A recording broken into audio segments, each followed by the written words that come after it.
In the time immediately preceding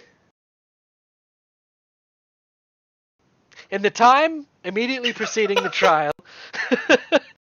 Oh my god. Oh dear. Okay, I'm sorry. I apologize. Apologize.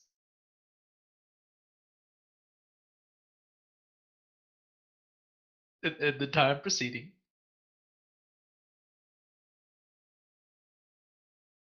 My goodness, woman, shut up. With McBannon dead and the trial concluded, you guys are redirected off the case by Lady Inspectress Margaret Saxby. She's put you onto other things to keep you sort of out of the limelight, take some attention off you to ensure that any retribution from the allies of McBannon that must still be at large won't be able to, do anything to you. You're assigned to other agents, given a break, and you get a week after the funeral of old Navad Sesha, and another week after the trial, before Detective Inspector Stover Delft calls you all to his office in the RHC.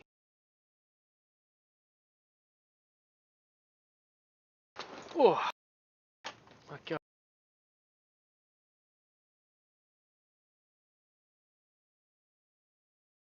Where's the I'm sorry. I'm the way. Man, I really need to clean up how this is input. Yeah, gosh. The fair.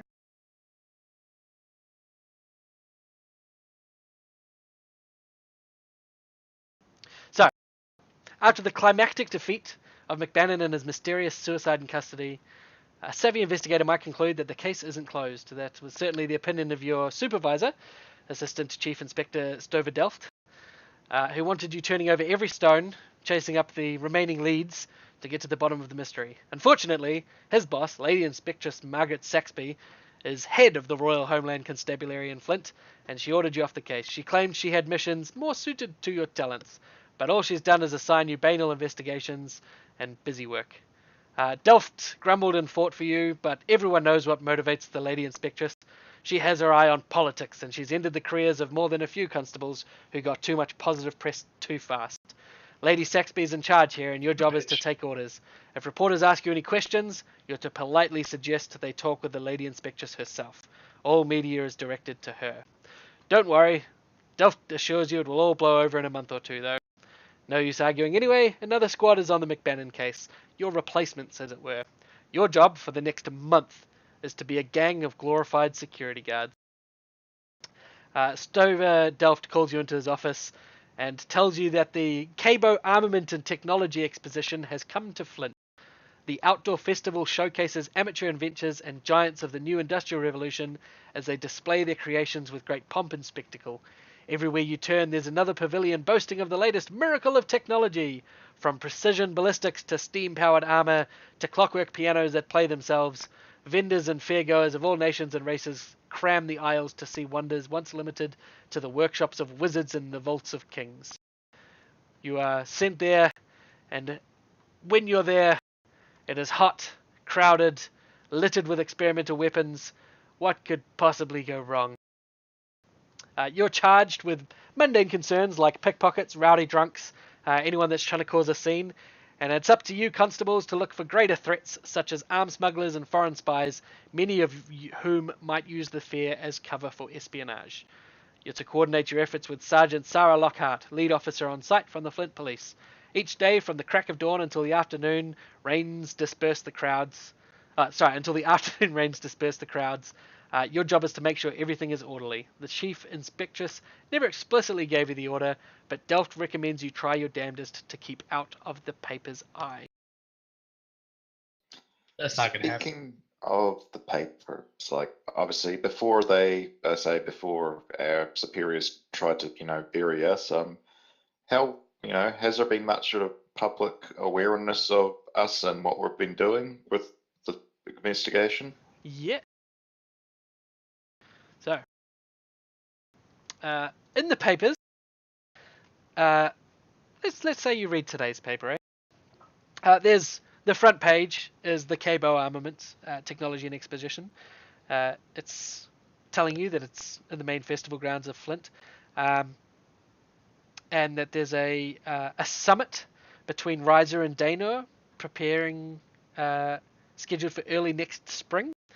The summit will see the rulers of two nations meet and discuss a long-lasting peace, something that you've heard mentioned amongst the when you're talking with King Aedan in the first adventure. He had mentioned that there was a fragile peace that's currently being broken between the two nations, and that was part of you going to Axis Island to stop that being fucked up. There's a famed Minotaur arbiter from Burr, Bracken of Hefenita. He'll be the unbiased moderator of these negotiations. There's a weird illness. Goodson's Estuarial Reformatory has become home to a growing population of demented people, now numbering nearly 30. All of them suffer from a condition doctors are calling distant madness. Suspected to be a magical affliction, perhaps fallout from the events on Colgan Hill in the summer, the condition causes victims to feel physically displaced and unable to tell how far away things are. How far away things are. The madmen and women hail mostly from Parody Lake. A few cases were reported in North Shore, but the wealthier victims have resources to afford magical alleviation. Parody Lake was where you initially smelt all that witch oil and shit. That's where you guys had gone down to, where the warehouse fire started, I believe. Yes. Yep. There's a story about police investigating a new bizarre serial killer in Central District, who first struck in the middle of summer. The authorities are unsure of a connection between the 5 victims, save that all of them had their brains removed through the plates of their mouths, or the pallets of their mouths. Ew. There's enthusiasm in the city concerning the burgeoning subrail tunnel system.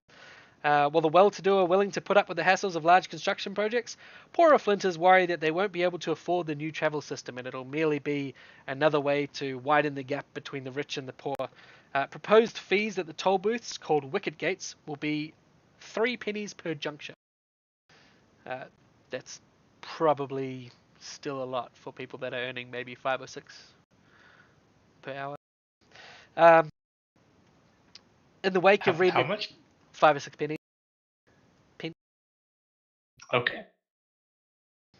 In the wake of Reed McBennen's downfall, this is sort of halfway through the paper, more people are claiming politicians, nobles, and even police officers are part of a culture of corruption.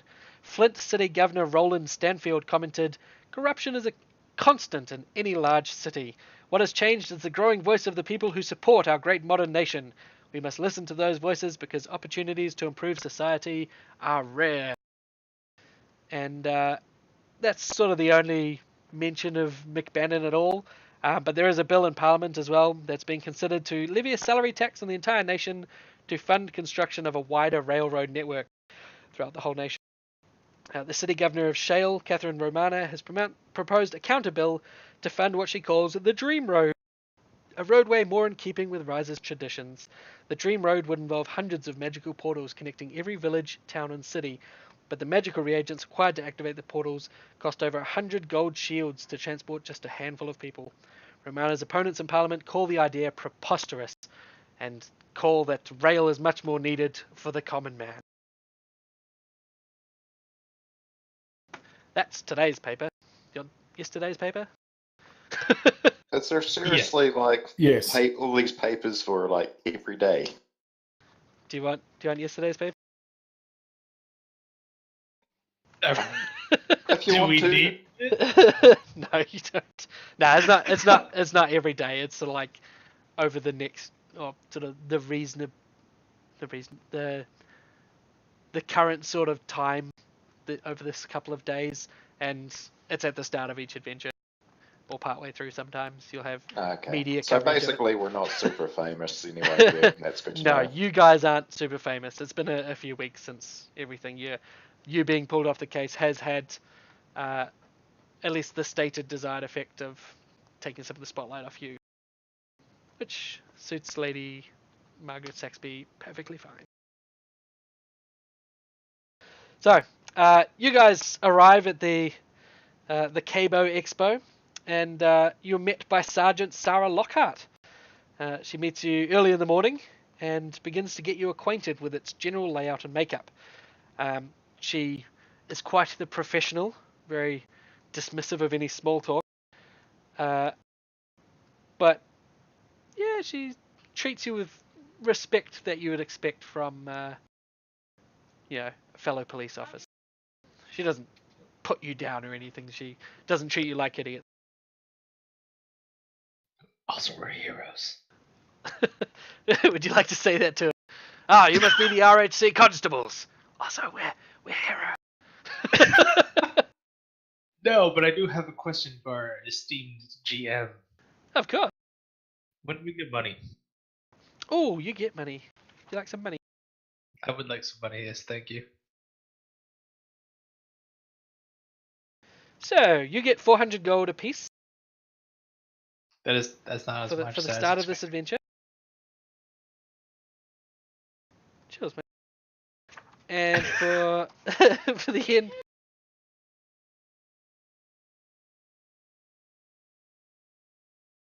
For the end of last adventure, I forgot to pay you, didn't I?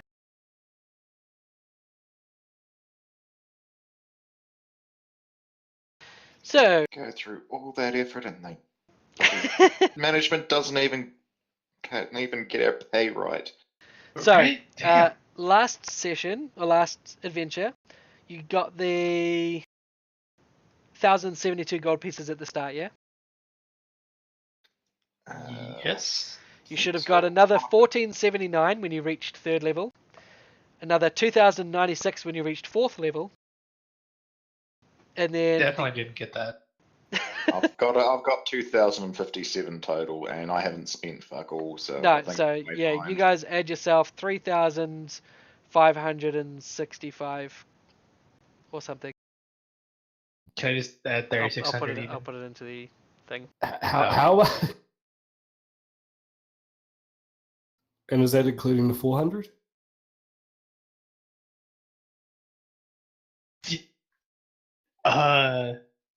I put in 400 already. I hope not. Hang on. No, this doesn't include the 400.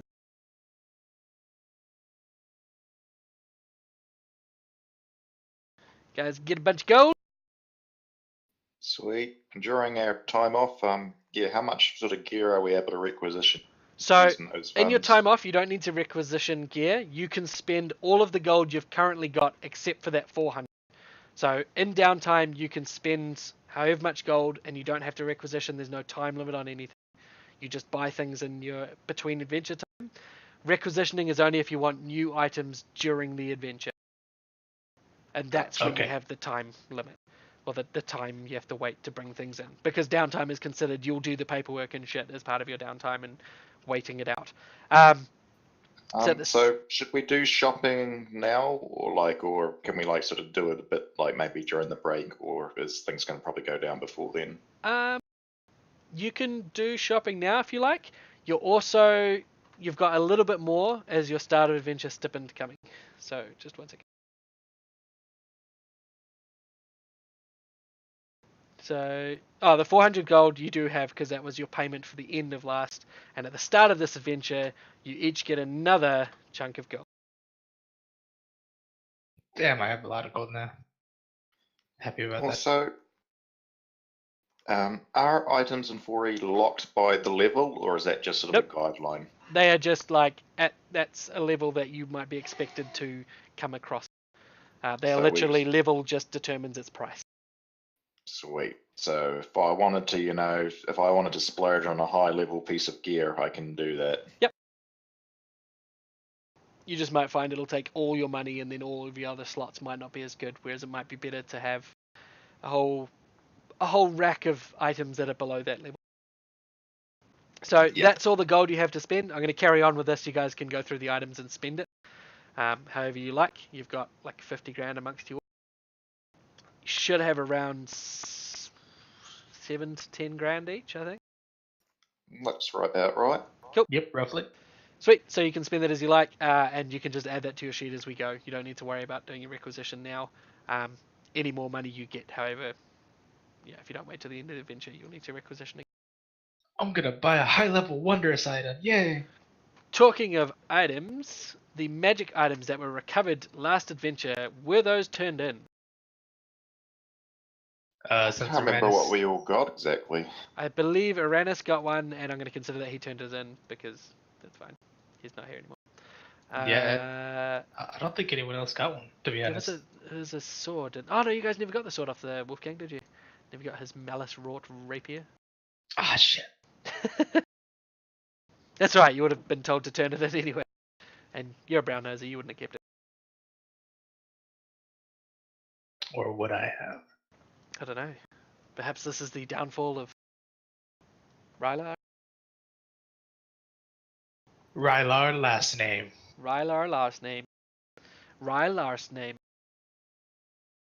So, Nah, but I think he is realizing that if he sometimes the mission requires going against orders. yeah, Dimitri doesn't though. Dimitri doesn't. No. Fuck Dimitri.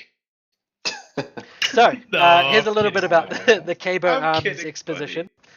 2 miles southwest of the RHC headquarters, so pretty close to home base, in the largest public park in Flint, the expo resembles a small tent city.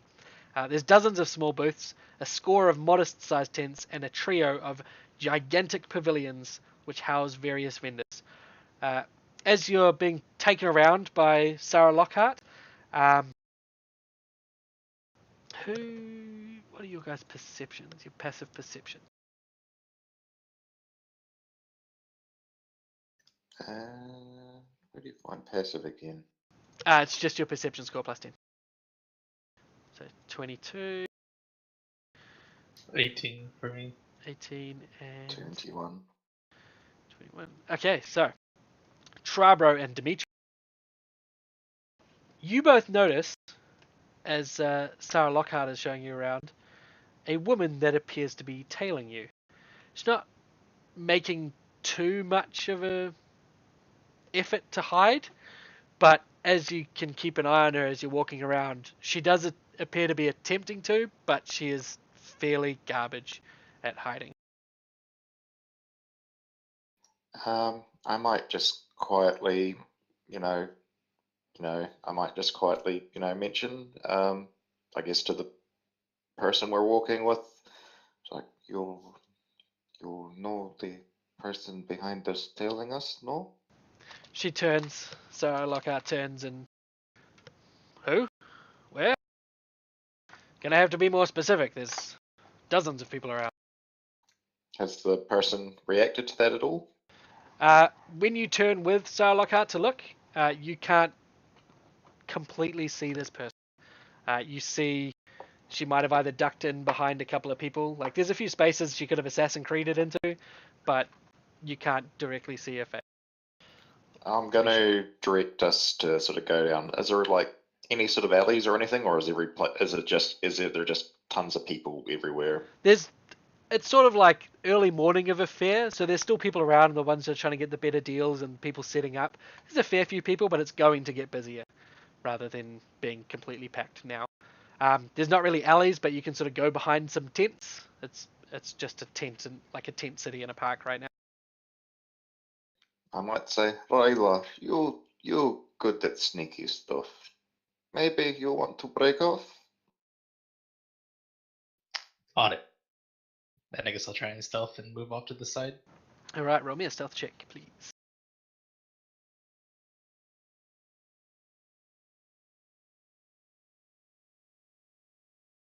Okay, so as you guys pass a couple of tents, if there was a camera following you, it would show the whole group, and then it would show the group passing the tent without without Ryla behind. And I'm you'd a ghost. just ghost. And then it pans back and sees you eating an ice cream. No, you split up from the group, and the others start walking away.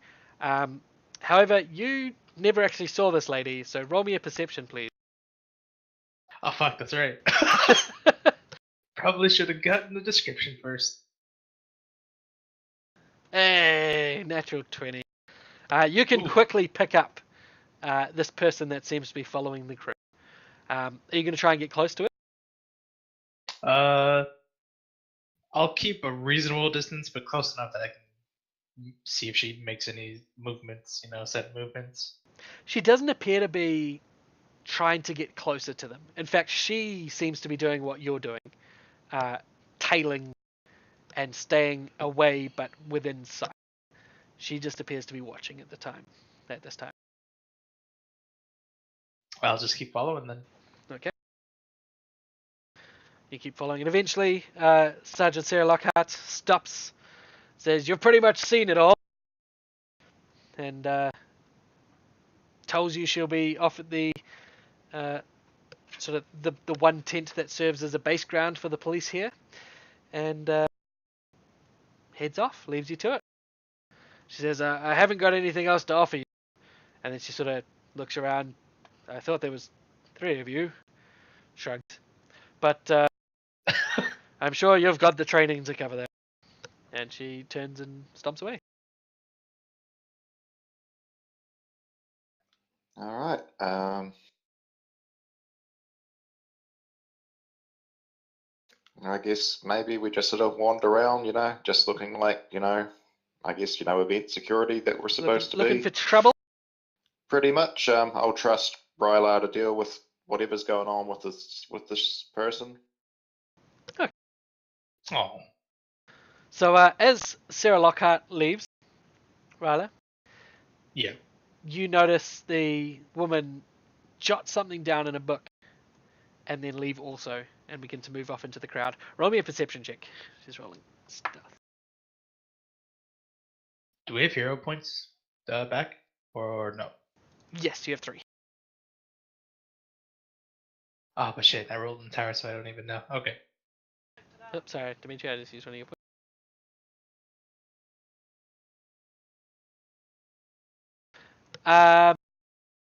That's a good point. Don't worry about rolling that in the tower so much.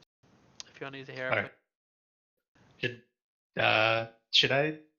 Yes. Okay. Well, you rolled a 2, so you've got 10. Oh shit. I'll try and beat it. That's not good. That's not a good one. Oh.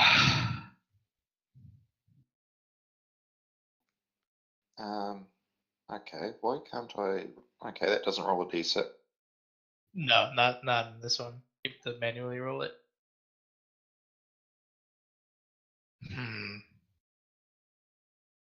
16. It's not too bad. Yeah. This isn't amazing. From what she's a kind of a shit spy, isn't she? From what you were saying. It does kind of seem like it, unless you wanted us to see her. I'll take the 16. Okay, you take the 16.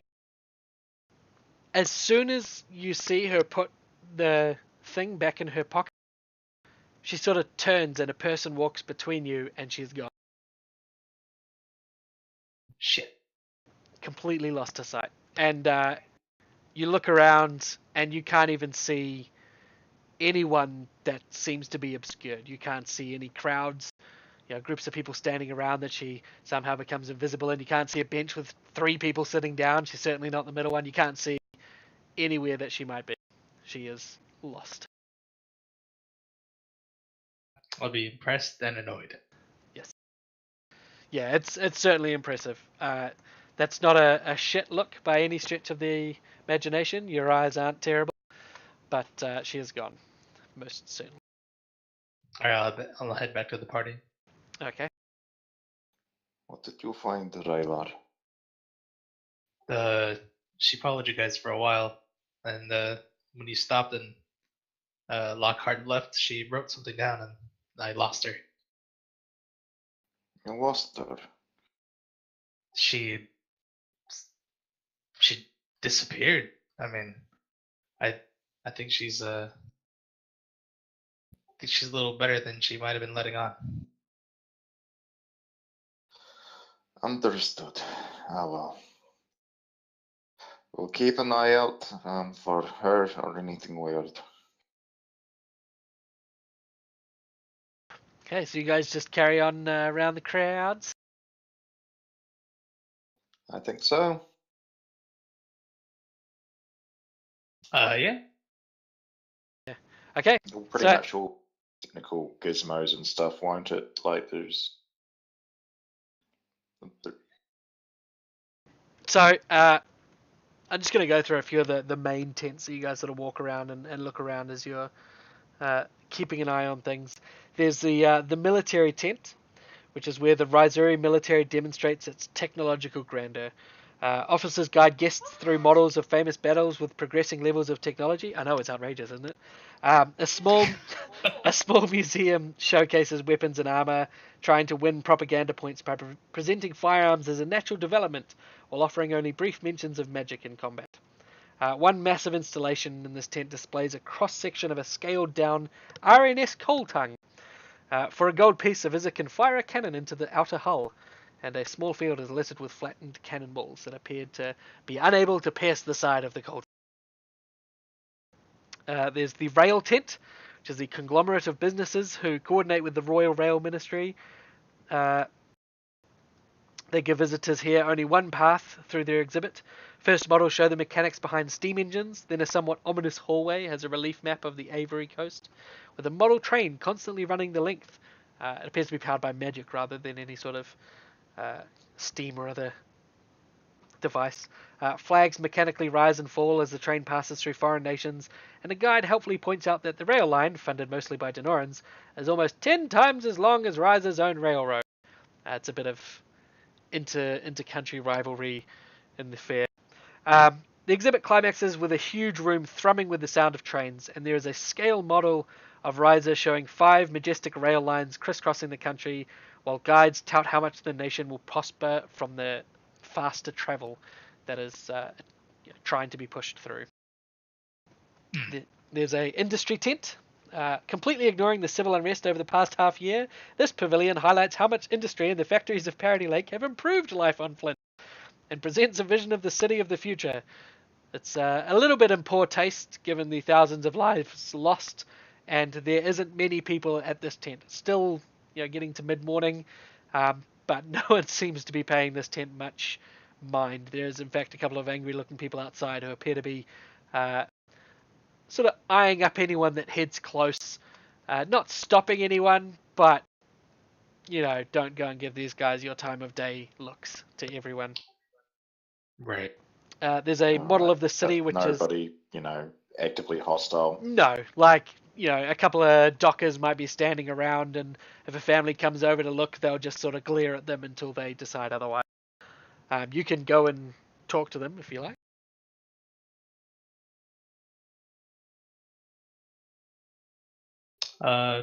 Sure. Alright. You go up to these rough-looking dockers. There's 3 in all. And they're standing around, and they give you the same glare as you approach until they realise that you're members of the RHC, your uniform, giving away the whole thing. Right. And what do you say to them as they sort of, their glares stop and not, they're still angry, but it seems like a different kind of anger. I guess I'll just say, ahoy, gents. One just nods in your direction. Yeah. Everything all right over here? Yep, we're just standing. Is there a problem? No problem. Just want to make sure everything's okay. Yeah, no, it's fine. We're not burning to death. If that's what you were coming over to Ooh. try to try and help us with. Not that would have done much good. Oh yeah. Unfortunate bit of business that. You see one of the other ones begin to speak. Unfortunate! And step forwards, and the one that's talking to you puts his arm out. Calm down. Calm down. Not here. And the guy sort of stops. Fists clean. Oh, Trabo. Delicious sniff. Sorry. Oh man. Dimitri will say, some of us lost loved ones to in that event. We feel your pain. Roll a diplomacy, please.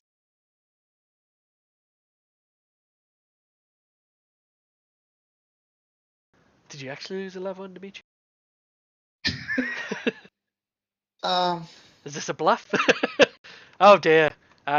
Your blunt tones cut no ice with this man, and he sort of looks at you and says, "Yeah, and it was your job, not you specifically. He obviously doesn't know that you were the officers that did it, but your RHC says it was your job to stop that sort of shit from happening. And what are you doing here instead? Going round the fair?" I'll just try and placate him. He's like, listen, we know. You're right. That should never have happened, and it is a disgrace that it did. I truly apologize we weren't able to stop it. Shakes his head. Roll me a diplomacy.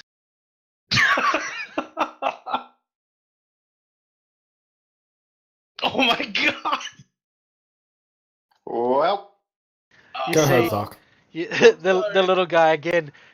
Fucking empty platitudes. They're all the same bastards. And he pushes past the other guy's arm and goes up to try and punch you in the face, Ryla. I'll allow it. He just smacks you. It's a decent hit. You take a hit point of damage. Okay.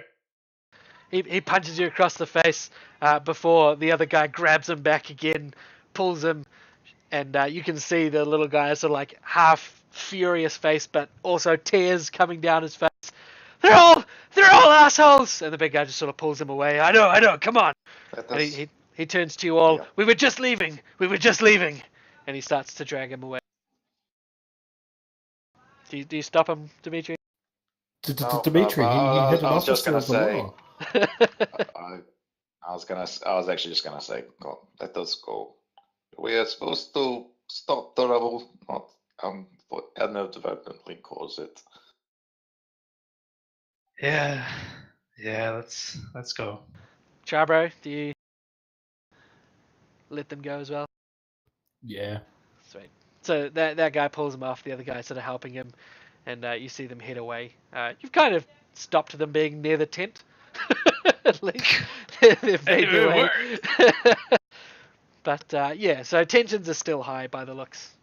The feelings towards the RHC not the greatest.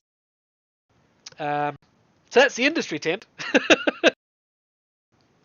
So that's sort of the main. Those are the three big pavilions. Those three tents: the industry, the rail, and the military.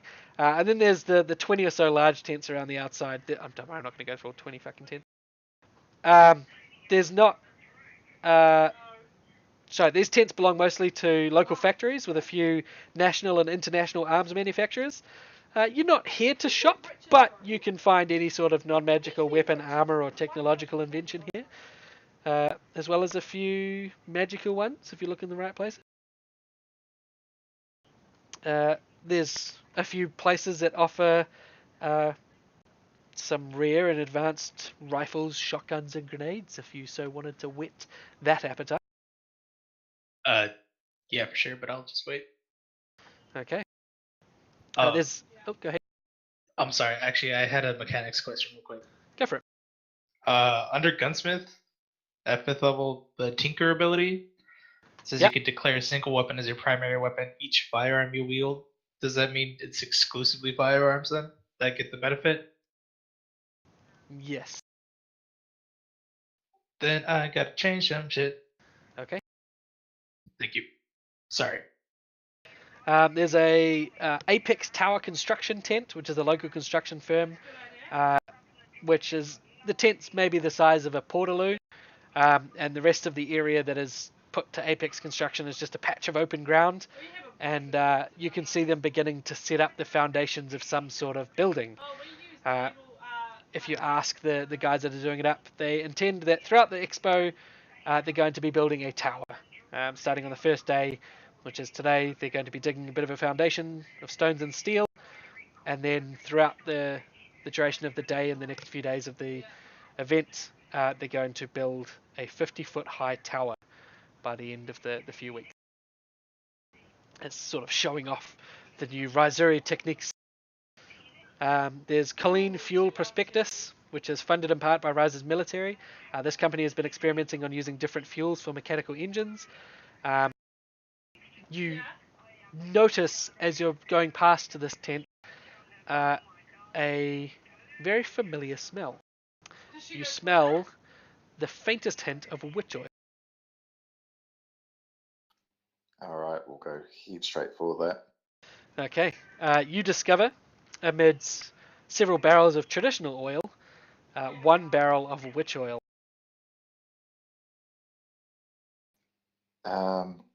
That's basically, that's illegal just by its nature, isn't it? It's not illegal. It's just Frowned upon. like it's not even a thing that should be happening. So there's no law against it. It's just wrong. Like it's just not a thing that is in normal distribution to be outlawed.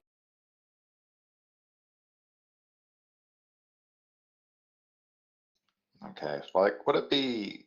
Yeah, no, never mind. Yep. So can we? I guess could we go up to whoever? I don't know. Are there any people around that would be related to this? Yep, there's a person that's tending this tent, and as you're looking over the barrels, they come over, and they're like, "Hello, interested in the newest fuel?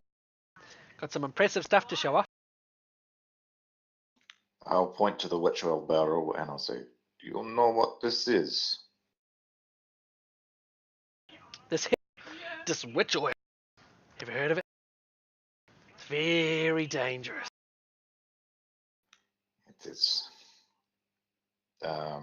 They say it comes from the souls of all of the criminals of Riza.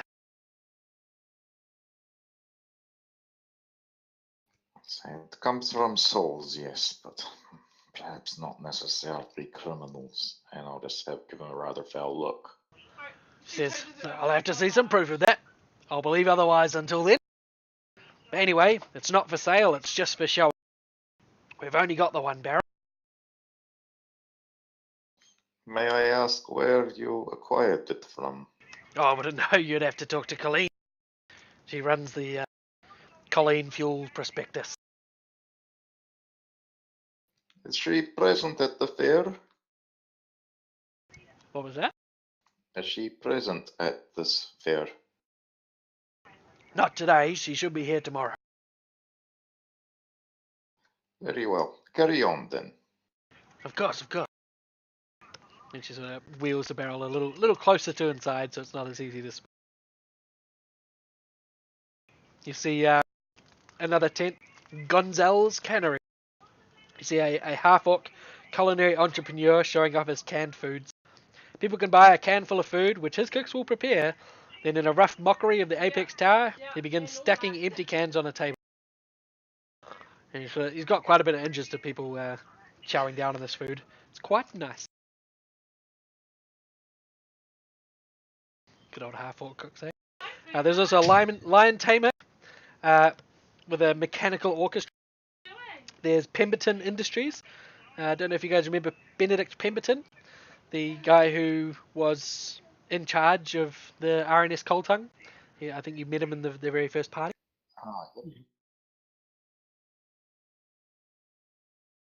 I vaguely remember that name. He's excuse me. He is directing people around his team. It appears they're preparing to host some sort of party here. Based on the looks of things, probably an exclusive party for aristocrats and high-ranking or rich members of government and military. There's a number of guards that look privately employed that are keeping away those who don't fit that look. And as you pass by, Pemberton spots you and calls out, says, You lot! He points at Ryla and Dimitri. You saved my life! And beckons you over to his tent. Oh, I guess we go. Sure. Yep. Alright.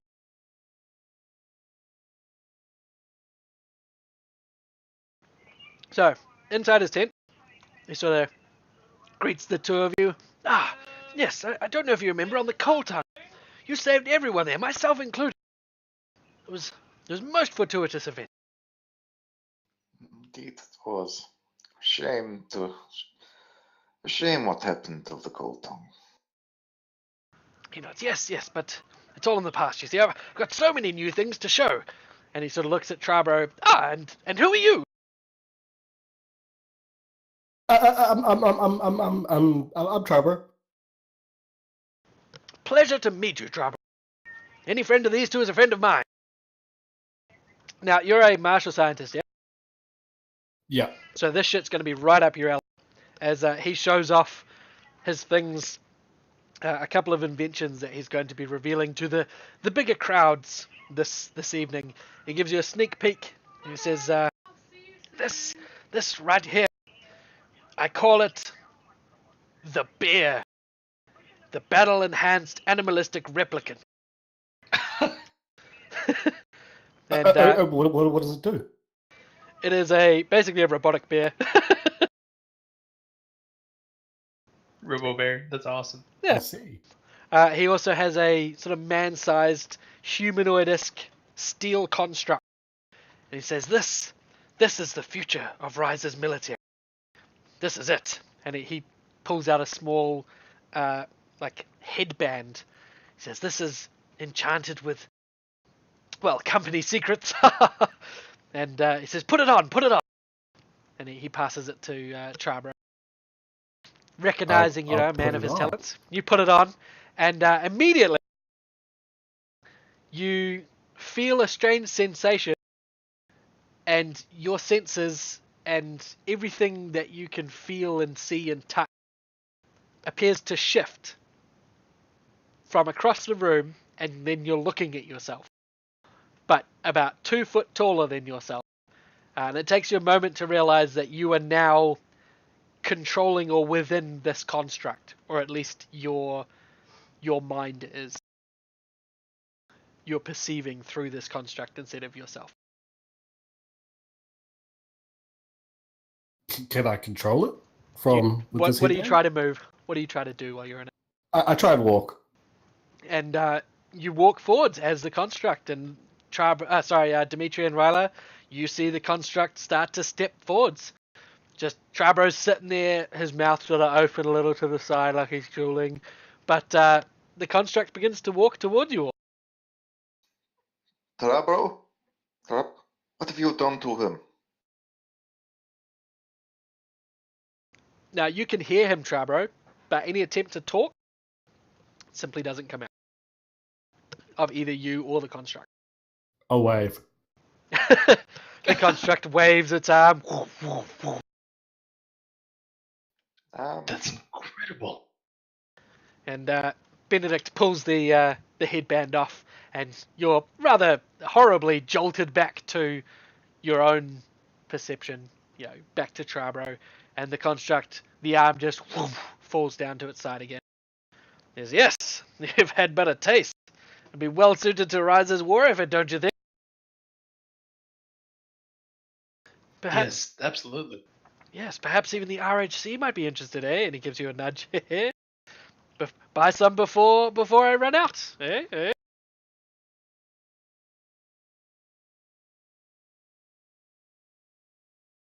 Silence. How Silence much are around they? it. Grotesquely expensive. Beyond Need to your ask, you personal can't afford it. capabilities. Yeah. What if we pulled that 50 grand? Yeah, you might get a leg. Excellent. It would be the sort of thing you might be able to talk the RHC into buying, and then you can take it out on test trips and whatnot.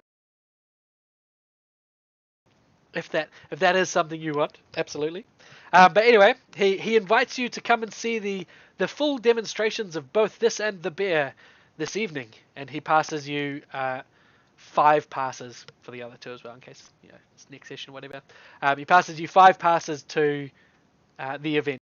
He says, make sure you dress well, and then excuses himself as he has to get back to preparations for the opening night. Gotta look at my outfit. What's wrong with this?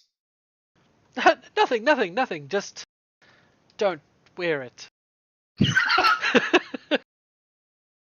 It's not really your color either. Oh, Try to look more. And then he turns back. Alright, so that's, as you guys leave his tent, you spot a tent that has a familiar sign. Sesham's Alkahest and Alchemical. oh yeah, we saved him. Yeah, we'll definitely go over and say hi. And as you approach, you can see he's got just a small nick on his neck. Just the remains of the healing that was done for the throat that was slashed back in the previous adventure. Just a little bit of a scar showing. He greets you. Ah! You've arrived!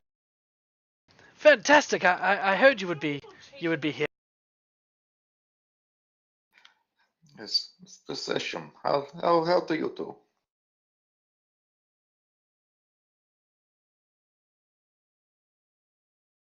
Sorry, what was that? Freedom too. Alicia's bitching I about. said, Mr. shooting. Session, how do you do? I'm doing well, and his hand sort of instinctively goes up to his neck. Yes, much better. Unfortunately, with the factory down, I'm relinquished to other business ventures, and he sort of gestures around his tent, and it appears that all of his worldly factory belongings are here. There's some intricately etched glass vials around. He says, I've gone more for an expensive boutique sort of thing now, and you can see a few weapons and other whatnot, very finely carved, probably hideously expensive for no reason other than that they're custom made items around the tent. And he has a small table with a couple of stools pulled up around it that has 3 vials, and there's a little placard that says "Taste the acid," and says it's just a parlor game. Don't worry too much about it. It's all very safe. Would you like a drink? And he sort of pulls out a crystal, what do you call them, decanter, and pours a few drinks. Can we drink on duty? Up to you. Would you like to? I mean, probably following strict guidelines. Nope, shouldn't. So he's too much of a stick in the mud then. Okay. Dimitri will politely refuse. I'll take a Charbro? drink. Yeah. Ryla, you do. Charbro, do you take a drink? Yep. Sweet. So you guys take a couple of drinks, probably at Dimitri's disgust. And Session, fills you in, lets you know that the drink you're drinking is actually the acid in the game. It's just a very strong drink. Gets people's it gets them all the time. It's good fun.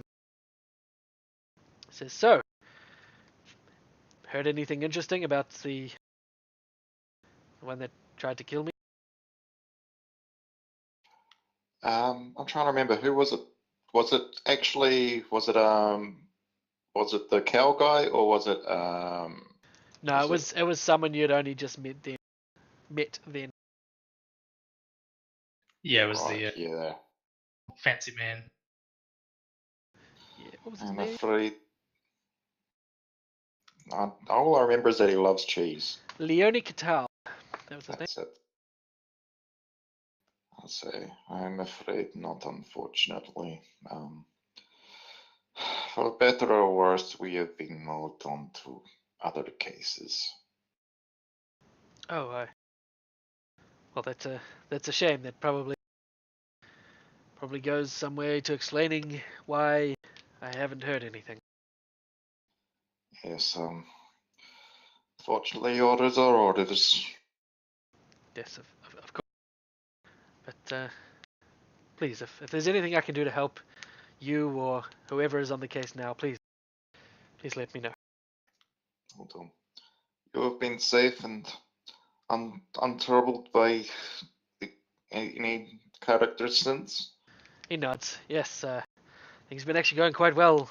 My business is booming, and I'm able to help the families of people who are in the nearby factories as much as I can. I knew some of them quite well. I'm doing my best to help them out where I am fortunate and they no longer are. It's at this point that your sort of conversation, as somber as it is interrupted by a loud blare of someone's voice. Yeah! That just shouts out Oh my over the top God, of no. a few tents. Sounds unnaturally loud, and sort of Session jumps a bit. What on earth? And goes to the edge of the tent. Oh, for fuck's sake! And comes back inside. Looks like Rock Rackus is in town. And if any of you go and have a look, you can see a few tents down is none other than the famed Rock Rackus himself, testing some sort of magical enhancement to his voice as he lets out another woohoo! Yeah! Blaringly loud over the top of everything. Even the trains are drowned out with his terrible sound caterwauling. And Sisham says, well, he's supposed to be due to play this afternoon, but I'm imagining we're going to be putting up with it all day.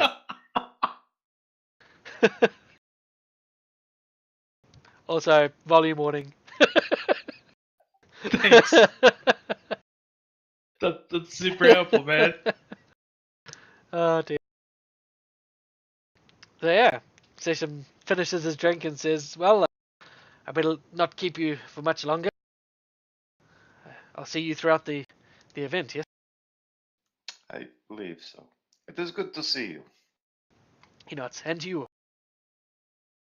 Nods to Chibro as well. And you were there. you were also there. You were also there. Poor Chibro. The background NPC come to life. That's okay. I appreciate what Chabro's done for the party. Yeah, What, be like an unguided rocket chasing people down through fire? yeah, exactly. Yes, exactly.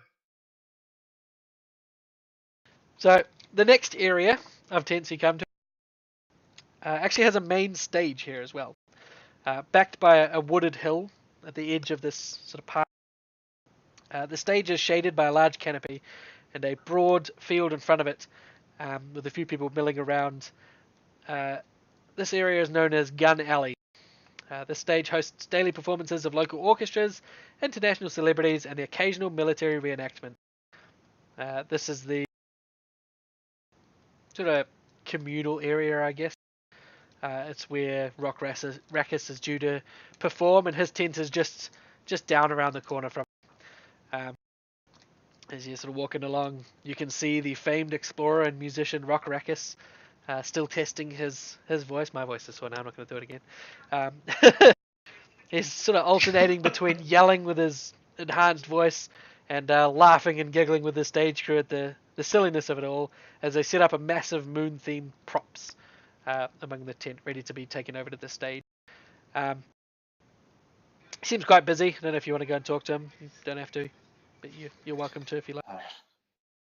The things the children listen to these days. Just sort of shakes his head in disgust. And you guys head on past, and you find the shooting range. It's the next area. Using a reinforced hill as a safety backdrop. A man by the name of Timothy Lammers, an enterprising war veteran missing half his lower jaw, lets people test fire all sorts of weapons sold at the fair by nearby vendors. This is sort of a communal shooting range. There's not one particular gun seller here. People will be buying stuff around and testing them in this range here. And in exchange, each vendor gives them a tiny share of the profits of any sale.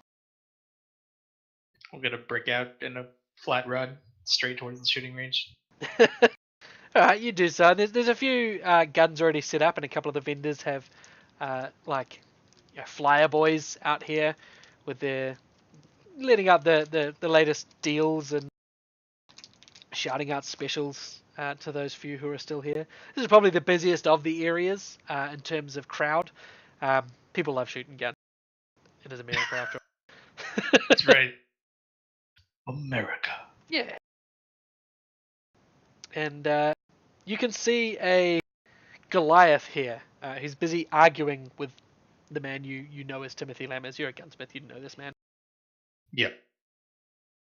This Goliath seems to be arguing something to the lines of, well, if one bullet's alright, then seven's even better. Let me bloody test it. I'll run up excitedly. Alright, and in his hand you can see a grotesque weapon, unlike anything you've ever seen before. Sort of like a blunderbuss, but with 7 individual barrels and a single trigger underneath. And he's sort of turning away from Lammers as he's finishing this argument just as you run up. Says, look, here's someone running up to me right now to buy one. You look probably big enough. Do you want to buy this? It's about 3 foot long and almost a foot wide. How much is it? Well, 7 bullets at once. Normal barrels don't handle that sort of jazz. It's quite expensive. 25,000. Can I test fire it? Absolutely. This one already has the magical reinforcing. This is just a test model. You put in your orders now, you can fire it. And he passes it to you. And roll me a strength check. Oh, athletics check, right? Oh no. Yeah, drops it in your arm. And you manage to hold on to it. Here. See? He's big enough. And he points over to the range where you can see Timothy Lammers just sort of looking at the Goliath and looking at you. Fine. One test. And if anything goes wrong, you're not selling it this whole festival. And this Goliath, alright, deal. And he looks to you, no pressure, my little man. I'll run off to the range and go fire. Alright, you stumble off to the range with this. There's probably a good 15 kgs of weapon in your hand. Yeah, it's also like half as tall as I am. Yeah. And the Goliath sort of calls out, careful now, it's a hair trigger. As you run up to the range. And you can sort of get it set down. There's a beam that runs across the ground that you can lay rifles on if you want to use that. Or you're going to try and stand and do it. Oh, no. I'm going to use the beam. Okay. So, you sit down. And you notice on the back of this, there's actually some sort of selector. It's got a 1, a half, and another 1. It has 3 positions. I'm going to put it at half. Okay. So you put it at half, and you go to fire? Can I, is there a roll gunsmith to see if this thing's safe? Actually, you know what? I would... Sorry, go ahead.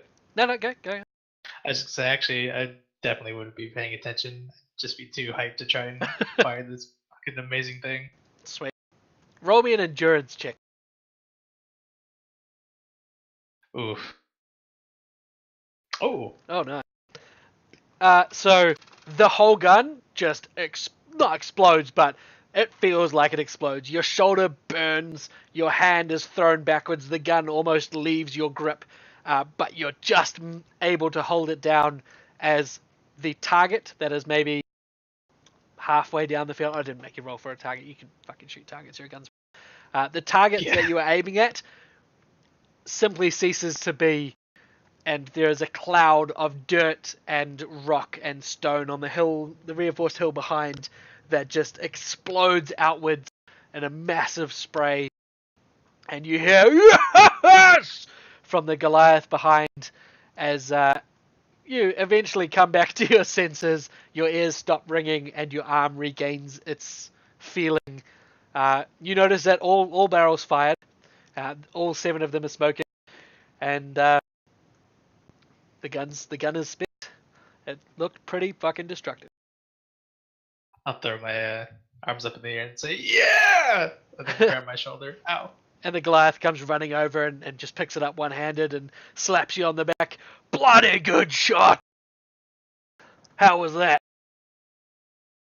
It was amazing. But listen, I gotta tell you something. He looks, what? I put it at half, but it fired all barrels. No, that was half power. Oh, what? That determines how much of the charge is put into What's full power? it. You don't want to know.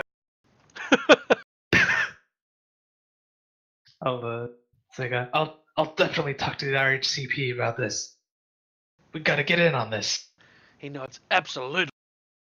I'm impressed you we- held it down. Driver, we are supposed to maintain peace and war, and yes, we're not soldiers, you're allies. What? But look how much peace we could maintain with those. We are supposed to arrest suspects, not eviscerate them and everything in the 10-foot area around them.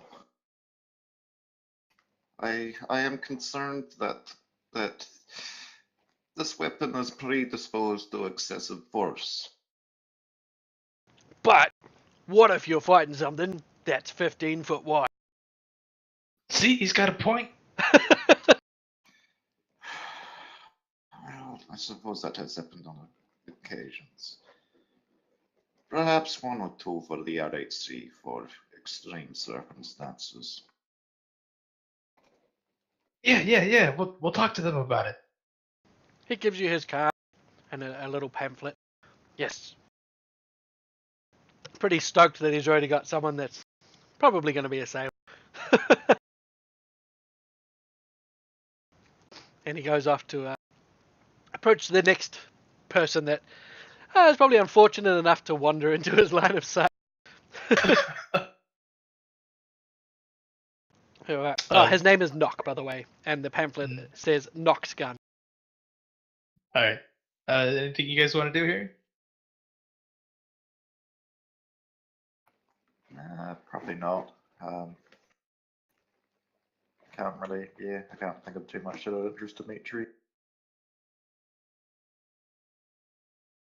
Just no long, dry philosophical debate exhibit, I take it. Let's have a look. Yes, there is. Of course. Oh dear. But before we get there, in the area of the shooting range still, is Al's Ammo. It's a Draken Dwarf named Alphonse Irongut. Sells a variety of magical ammunition at his huge tent booth. This ammunition includes bullet versions of any crossbow bolts that are available to you guys. And he's impressed by those who know the trade. And Ryla, if you talk to him, he will happily give you a 20% discount for being a gunsmith. Oh yeah, I'd absolutely talk shop and talk to him. Sweet. So yeah, he offers you 20% discount. I am impressed with men who know the trade. And if anyone else wants to try their hand at shooting, might be able to win a small prize. Yes, please. Alright, he asks you to bullseye a target on the shooting range, and he heads over with some of his special, he calls it accurate ammunition, and takes over one of his rifles. Yep, go ahead. I just want to say sorry. I hope I'm not trying to take over a game or anything. Just... Oh no, this is your time to shine, man. Yeah. Go for it. It's a fair, man. We're about to go to the Dwarven Philosophy. Can I make a check on this quote unquote accurate ammunition? Yeah, absolutely. You don't even need to make a check. It is super finely crafted ammunition. It is the same as a piece of +2 crossbow bolt ammunition, but for firearm. Okay. So he takes you over with his rifle, and you give it a check over. It's a pretty solid rifle.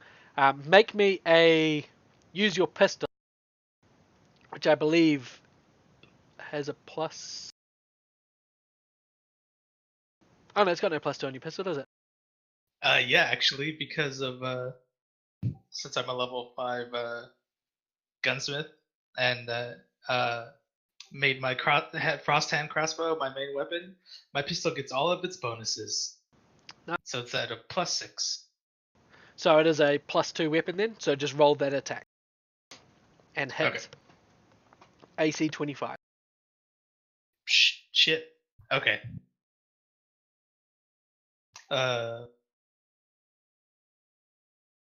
Holy shit! So you ping the bullseye like dead center, and in fact you even follow up with another shot. You chamber the next round. Boom! Set it off. 2 shots, one through the other, and he claps. Fantastic! Ah, come on then. First prize, first bloody customer. And he heads back to the ammunition tent, where he has a small parcel of ammunition for you, which I'll put together very shortly. But you got some special bullets. Fantastic, thanks. Yeah. Then,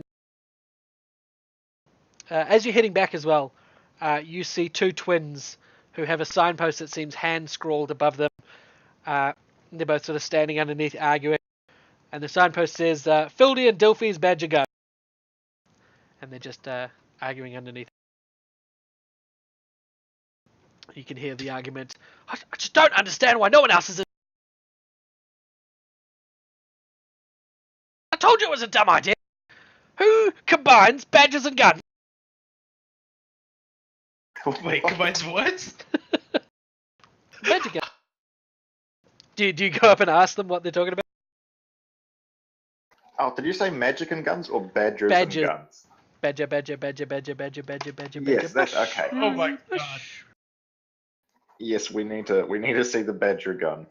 Okay, so you go over and you ask them about the badger gun. Let me just get it get it out.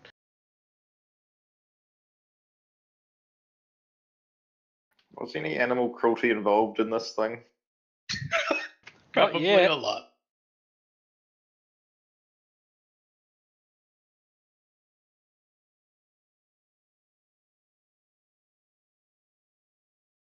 Sorry, it's in the appendices.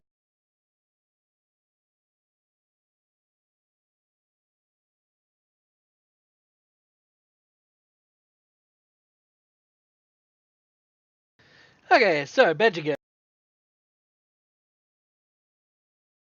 They pull out a rather strange looking firearm. It has what looks to be a small sack underneath. Where any sort of trigger would be.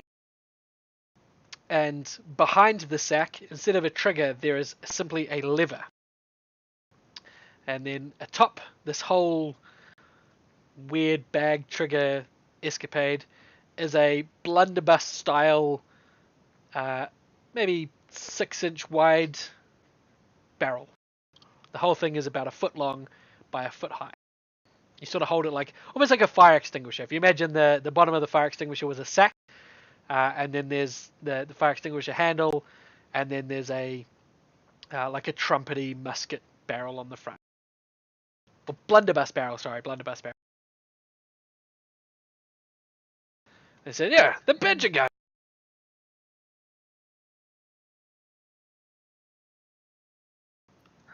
What does it do exactly? Say, well, you can take it to the range if you like. I'll just look at Ryla with sort of an eyebrow raised. Just gonna shrug. Sure, why not? Now, this is considered a +2 weapon. They tell you it costs 3,400 gold if you wish to buy. But they'll offer members of the RHC a special discount of 10%. And try to, well, try not to point it at your friend. and then you guys take it off to the target range.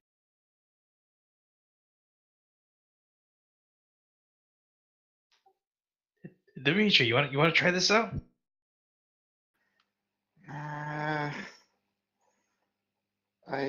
No, what the hell? Yeah, sure. Why not? Okay. So you go down to the range. Let's say you do it at the closest target, which is an AC of 10. So make me a ranged attack +2 versus 10, Dimitri. Which on your combat sheet you can see the range. Got it. That's the one. Oh, only just. So you squeeze the lever at this close target, and there's a and then a whunk as a badger comes flying out of the barrel of the gun and launches. I don't know what else I expected. Yeah, launches at the target just with a flies across the air and latches itself onto the target, claws digging deep to the sort of the sac that makes up the target's body, and it just latches on and begins to claw at it until straw and hay begins to fall from the target. What? I'm just gonna immediately just put the thing on the ground. This is horrific. The badger is considered to have grabbed the target. And Dimitri, you feel somewhat drained by this. Not sure why. Somewhat connected to this badger. The reason being, the badger has your defenses. Its hit points are equal to your bloodied value, to half your bloodied value, sorry, so a quarter of your life. And if the badger is destroyed, you lose a healing circle. I'm going to. Does the badger look harmed at all from the firing? Like No. other than being, it's just really pissed off though. Well, it's not even pissed off that it got fired. It's just it appears to be attacking this thing. Roll me an Arcana check, actually, or a Nature check, either of the two.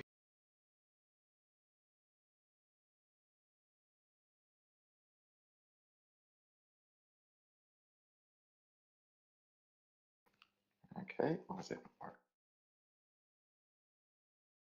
There we go.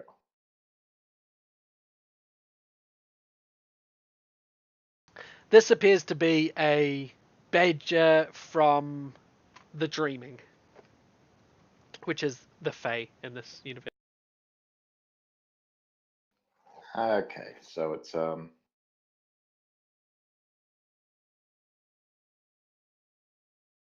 Magic badger. Yeah, Does that mean it's that it's basically gonna summoning a probably- badger and shooting it at this person. yeah.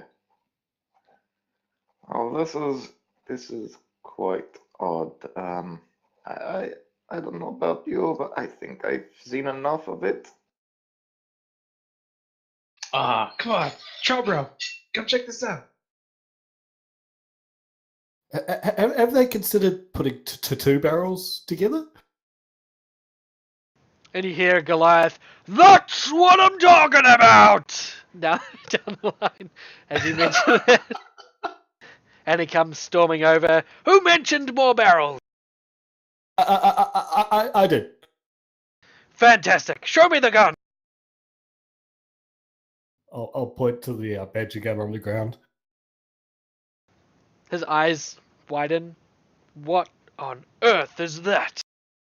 It shoots badgers. "This shoots badgers too. Leaves nothing left of them." No. It shoots badgers at people.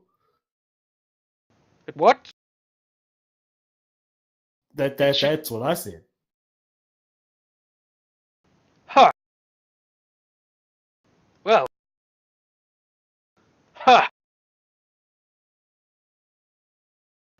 So more badgers, you say? Well. Imagine like your gun theory with but firing badgers at people.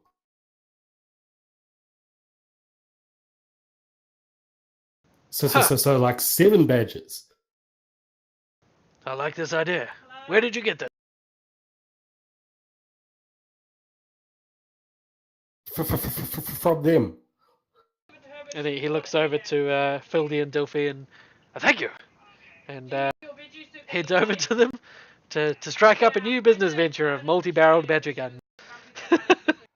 I do not know if combining the minds of those two groups of people was wise. It wasn't wise. It was genius. Imagine the crowd control possibilities. Oh, good lord. What have we done? So if you guys want to buy either the badger gun or the knock gun, the badger gun is a +2 blunderbuss, which is like a heavy crossbow stats basically, and it has the badger, so it summons a badger, fires it at them, which grabs them and can attack them, otherwise does 5 damage continuous while it's on them. The knock gun is a +3 musket that costs 21,000 gold pieces, or there's a +2 version he will sell you for 4,200 gold. That has 7 barrels. That it must be muzzle loaded each barrel. So you can load it with 1 and fire 1, or you can load it with 7 and fire 7. But it is muzzle loaded, so it's a minor action per barrel you load. So it's basically an encounter gun. You wouldn't want to be reloading it for 7 minor actions, which is doing a bit turns. It fires a -2 for firing more than 1 bullet, not for each loaded bullet.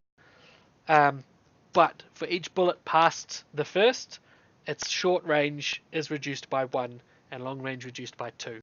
Basically, it's a shotgun. And each bullet gives it an extra 1d6 damage. And whether you hit or miss, you need to make an endurance check.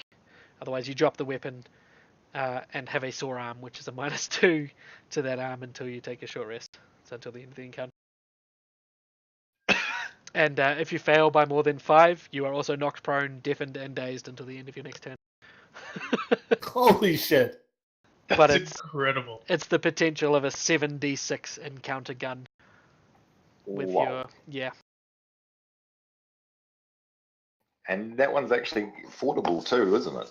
Yep, so there's a +2 version of it with 4,200 gold, and the badger gun is only available as a +2 as at 3,400 gold. Well, I can't afford it, but I'm gonna talk to the RHCP about it. You should be able to do 4,200. We've all got like about nearly 10 grand. I bought a shitload of stuff. Okay. That's right, keep them in mind. So you guys move on from the gun range. Before you guys, I'm not going to go into this one, but there is also a steam-powered armor tent with a group of human and tiefling engineers from Daenor, led by a halfling. They have constructed a prototype of a new kind of armor, one that uses steam power to enhance the wearer's strength, speed, and resilience. Unfortunately, as you walk past, it's experiencing technical difficulties, but the halfling is itching to test out the arm-mounted flame spewer, so maybe that's something you can come back to. Cool. Sweet. Actually, Trabro, you're a fucking martial scientist. Yeah, I'm all over this. You can easily diagnose a problem. As you walk past, you can see what's wrong. Do you want to go and talk to this guy? I Sorry. will. Yeah. I was just like, yeah. Yep, so you go up to them. The halfling introduces himself as Eloquicious. Hello, I'm Eloquicious. Hi. I see you're having some trouble. He nods. Yeah, it's a piece of shit, and he kicks the foot of it. No. It's quite impressive. You only need to fix whatever the thing is that I see that needs fixing. What is the thing you see that needs fixing? Obviously, it needs more steam. Of course! You idiots! I told you, more steam! And they I'm sorry! And they put more steam in, and it works. Woohoo! Something with the valves and whatnot, I'm guessing. Yeah, needs more heat, you know. Of course! And they start to get the suit ready. He gives you his card and tells you, do come back. Maybe by the end of the day. We should have it completely up and running by then, thanks to you. Perhaps you can test it. That sounds like a good time. Absolutely. And just from looking at it and sort of seeing what this thing is made up of and what mechanics they have going on it. Let me just pull up what it does so you can have a brief idea.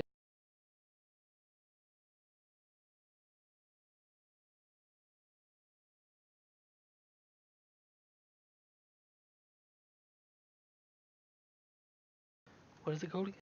Steam armor.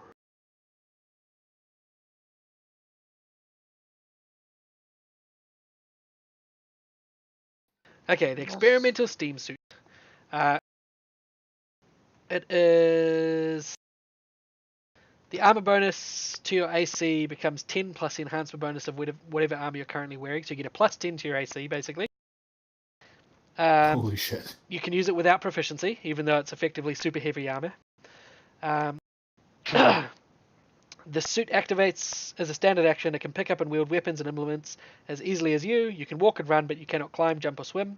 Your lifting capacity is quadrupled. You gain a plus 2 item bonus to damage rolls with melee attacks.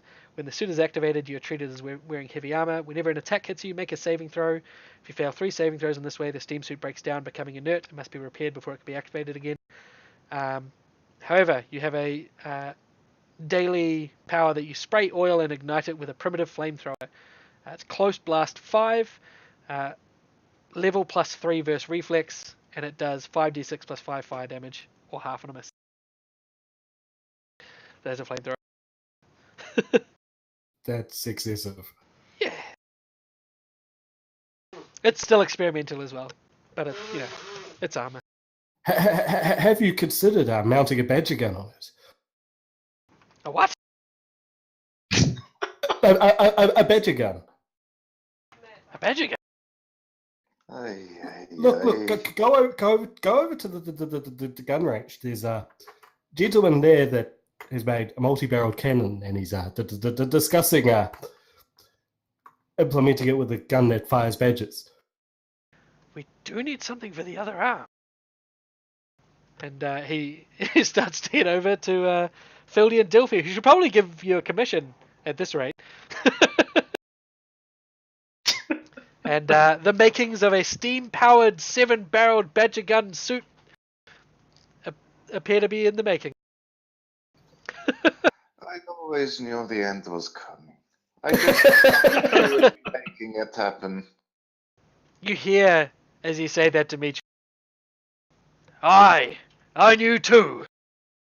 And you turn to see a dwarf who's sort of walking between the tents.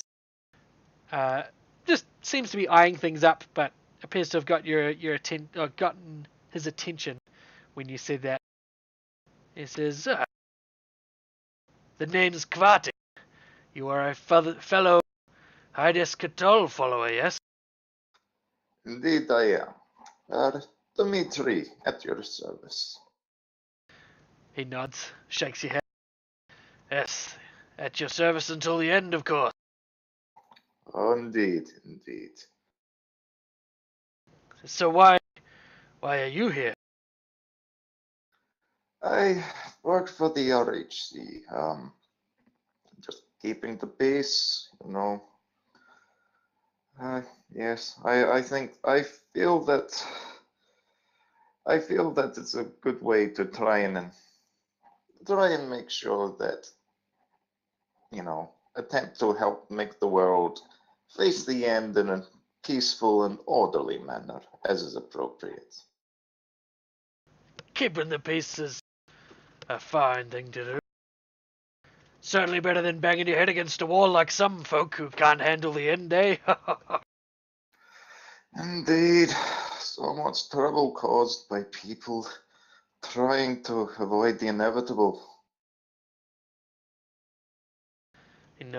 Yes. At least it's better than... And he sort of gestures over to where here, yay! Coming across the top of the tents.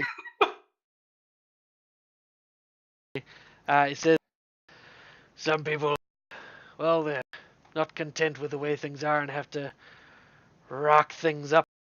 Hopefully not for long, eh?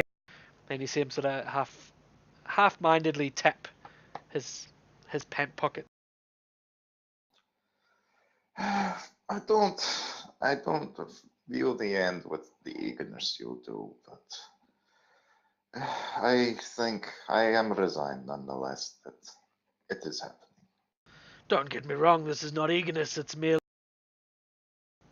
Well, I'm a realist, I consider it a done deal. Indeed it is. So why be glum about it, eh? I just feel bad sometimes. Particularly like the children that are being distracted by, I'll sort of nod in the direction of the screaming rock artist. Yep. Yay! Woohoo! It just seems a shame, that they are born and through no fault of their own, they will not get to see a full life such as we do. He I feel laughs. bad. It is a I shame pity he's them. born, yes. But, well, perhaps it'll be our fault they don't see through to the end of time. The way things have been going of late, yes. I almost feel that some people seem to be attempting to rush it along. You know, perhaps the teachings of Heidesketal aren't as lost on everyone as I thought. And he seems to, nod towards you with a little bit of respect. I try my best to spread the message, although it's a bitter pill for some to swallow, no? You know, yes, I've heard Hyde himself has been, well, he's been berated. Some would say threatened recently. Those who do not wish to hear the message simply think shooting the messenger is the way to go. That is unfortunate, but not entirely unexpected at this point. I trust he is able to keep himself safe, no? As far as I'm aware, yes. He's a smart man. He does not rush Good. to the end. No. Anyway, and there's a yeah, woohoo! You ready? Rocks over the top of the tents again. I have business to attend to. Very well. Good meeting you. And you. And you see him head off towards the yelling and shouting. Hey, Dimitri, you found someone as dour as you are. Yes, it is rare to see someone who is able to see what is right in front of them. Harsh. That is pretty ruthless. We're going to take a quick break there as the fair continues on. And you guys, I'm assuming you're probably going to stay in this more interesting area with all the cool knickknacks and trinkets and things and stuff. I think so. Yeah. So with that, we'll take a quick break. Be back. Yep.